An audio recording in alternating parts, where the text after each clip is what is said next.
रामकृष्ण हरी. पंढरीच्या पांडुरंगाच्या दर्शनासाठी लाखो भाविक आणि हजारो दिंड्या या जवळजवळ 15 दिवसापासून मार्गक्रमण करत आहे. जुना मानाचा चांदोबाचा पुरातन लिंब या ठिकाणी आपण आहोत. इथं मानाचं पहिलं रिंगण हे माऊलींचं होत असतं. आपण बघू शकतोय या ठिकाणी माऊलींची पालखी आलेली आहे आणि हा रस्ता हा चौपदरी झाल्यामुळं जो लिंब मानाचा होता त्याच्याबद्दल माहिती त्यांच्याकडून. तर त्याबद्दल आपल्याला या येथील जे बांधव आहे तर ते आपल्याला माहिती देत आहेत. दादा नमस्कार, स्वागत आहे तुमचं. काय सांगाल ह्या जो मानाचा लिंब ज्याला म्हटलं जायचं आणि तो उभं रिंगण जे व्हायचं ते आता थोडंसं पुढं गेलं आहे असं निदर्शनात येत आहे, काय सांगाल याबद्दल? रामकृष्ण हरी. सांगायचं असं की इथं हा जो पुरातन चांदोबाचा लिंब आहे हा पहिला रस्त्यात होता.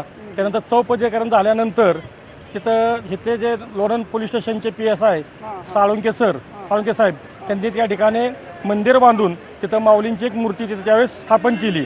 मूर्ती स्थापन केल्यानंतर हळूहळू जसे दिवस वाढत गेले तसे पालखीचा सोहळासुद्धा वाढत गेला.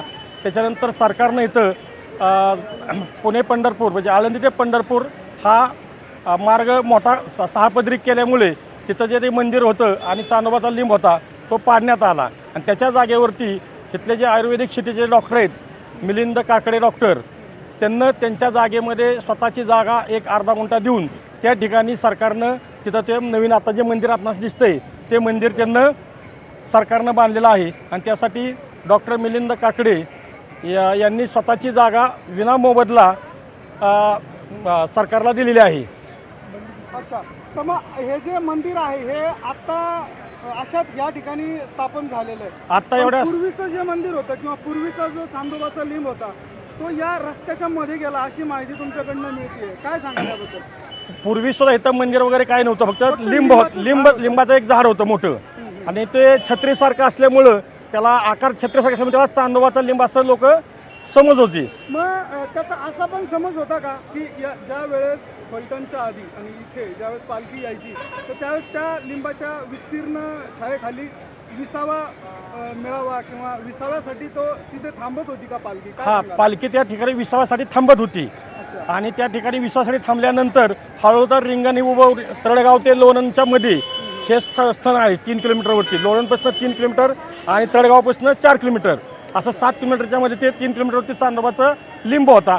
तो लिंब असताना नंतर इथले जे PSI आहेत साळुंके साहेब त्यांच्या मार्गदर्शनाखाली त्यांनी स्वतः पुढे ज्या वेळेस पहिलं रिंगण जे होतं याच्या पुढे आणखी याच परिसरात कुठलं रिंगण होतं का? नाही, सातारा जिल्ह्यामध्ये हे पहिलंच रिंगण होतं. त्यानंतर सातारा जिल्हा संपल्यानंतर बरड झाल्यानंतर सोलापूर जिल्ह्यामध्ये गोल रिंगण होतं.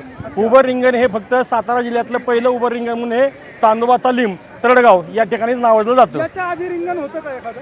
नाही, ह्याच्या अगोदर रिंगण वगैरे पहिलंच रिंगण आहे आणि इथून पुढे आता पुढची रिंगणं सुरू होतात. हा, एकूण 3 रिंगण असतात.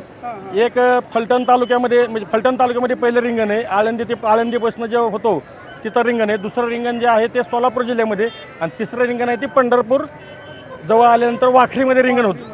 असं ही 3 रिंगण असतात. त्यात हे महत्त्वाचे रिंगण म्हणून आहे. ह्या परिसरामध्ये भाविक महाड तुमचं रत्नागिरी लांबचे जे लोक आहेत लक्षात घ्या भरपूर सारे भाविक या ठिकाणी येतात कारण हे मध्यवर्ती ठिकाण असल्यामुळे आणि इथं 2.5 दिवसाचा विसावा असतो.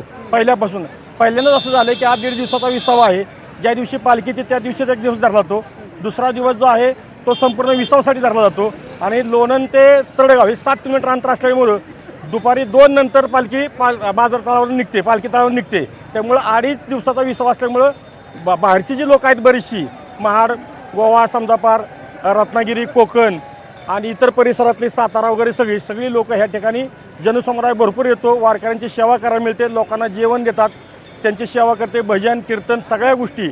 अन्नछत्र लोक स्वतः स्वखर्चाने ज्या संस्था आहेत पतसंस्था असू द्या किंवा इतर संस्था असू द्या त्या स्वतःच्या खर्चाने लोकांना अन्नदान पाण्याची बॉटल वगैरे सगळ्या गोष्टी स्वतःहून करतात. ते तुम्ही म्हणालात की या ठिकाणी इतक्या सगळ्या ठिकाणाहून जनसमुदाय एकत्र येतो. आज आम्ही काही नागरिकांना अशा प्रतिक्रिया ऐकल्या आहेत की यावर्षी वारीमध्ये जरा जास्त उत्साह आहे आणि जरा जास्तच लोक आहे भाविकांची जास्त. संख्या आहे. काय सांगाल या गोष्टीबद्दल? लोकसंख्या जास्त किंवा उत्साह जास्त काय आहे की ह्यावेळेस जो पाऊस जुलै महिन्यामध्ये जूनमध्ये जरी आपल्याकडे पाऊस असला तर पाऊस परत जुलै उघडतो तसा 7 जून नंतर, पण ह्यावेळेस सरासरीपेक्षा मे महिन्यामध्येच पावसाळ्याचा सर्व पाऊस पडला. त्याच्यामुळे शेतकऱ्यांची जी कामं आहेत ती लवकर उरकली गेली. पेरणी असू द्या, नांगरणी असू द्या, त्या गोष्टी लवकर उरकल्यामुळे ती उरकली लवकर गेल्यामुळे जनसमुदायाचा भरपूर आला आणि त्यात 1.5 दिवसाचाच मुक्काम असल्यामुळे तो समुदाय जास्त लोड ह्या वर्षी जास्त आला असं म्हणणं एक आहे. स्थानिक म्हणून ज्या वेळेस दिंडी या गावामध्ये येते, काय उत्साह असतो बरं तुमच्या सगळ्यांचा? उत्साह म्हणजे असं असतो की प्रत्येक लोक अशी वाट बघत असतो की माझ्या गावामध्ये, आता मी लोणंदचा आहे, लोणंद तालुका खंडाळा जिल्हा सातारा, राजेश शिंदे मराठा पतसंस्थेचा मी संचालक आहे. तर आम्ही विचार करतो की आमच्याकडे कधी दिंडी येते. दिंडी आल्यानंतर आम्ही स्वतः संस्थेचा फ्लेक्स लावतो. 24 तास वारकऱ्यांसाठी पाण्याची सोय ठेवतो, आंघोळीची. ज्यांना आंघोळ करायची त्यांच्यासाठी पाण्याची सोय असते की सकाळी 4 वाजता बोर चालू करायची. जोपर्यंत वारीतले लोक आंघोळ करतात तोपर्यंत त्यांना मोफत आंघोळ, कपडे धुण्यासाठी साबण व्यवस्था, तेल, ह्या गोष्टी आम्ही स्वतःहून एक मराठा पतसंस्था म्हणून संचालक म्हणून आम्ही त्या सगळ्या गोष्टी करतो. व गावातले जे इतर व्यापारी आहेत ते स्वतःच्या परीने घरापुढे रांगोळी काढून जेवढं दानधर्म करता येईल, जेवढं लोकांना आपल्या घरामध्ये निवाराची सोय करता येईल, पाऊस असू द्या, ऊन असू द्या, वार असू द्या, जेवढं देता येईल तेवढे लोक देतात. त्याच्यामध्ये आणखीन लोकांना समजा लोक ही झालेली असतात भरपूर. तर मकरंद आबा पाटील यांच्यातर्फे आमदार मकरंद आबा पाटील जे आता कॅबिनेटमध्ये मंत्री आहेत त्यांच्यामार्फत वारकऱ्यांची आम्ही अशी सोय केलेली की मालिश, की लोकांना पायापासून कमरेपर्यंत ज्या लोकांना त्रास होईल त्या लोकांना आम्ही मालिश करून देतो. त्यासाठी ते मशीन आम्ही आणलेले आहे, आयुर्वेदिक मशीन म्हणून ते गोल फिरण्याचे असतात ते. त्याचं सुद्धा उद्घाटन आम्ही परवा दिवशीच मकरंद आबा पाटील यांच्या हस्ते केलेलं आहे. आणि पांडुरंगाची कृपा जर आपण बघितली तर पाऊस सगळीकडे पडतोय, पण आज आपण बघू शकतो पहिलं रिंगण आहे. या ठिकाणी ऊन पडलेलं आहे आणि आता जशी पालखी सरकेल तसं थोडंसं आभाळ दाटून येऊन पुन्हा पावसाला सुरुवात होईल. म्हणजे प्रत्यक्ष पांडुरंग या ठिकाणी या वारकऱ्यांसोबत याच्यात जाताना. धन्यवाद, थँक्यू.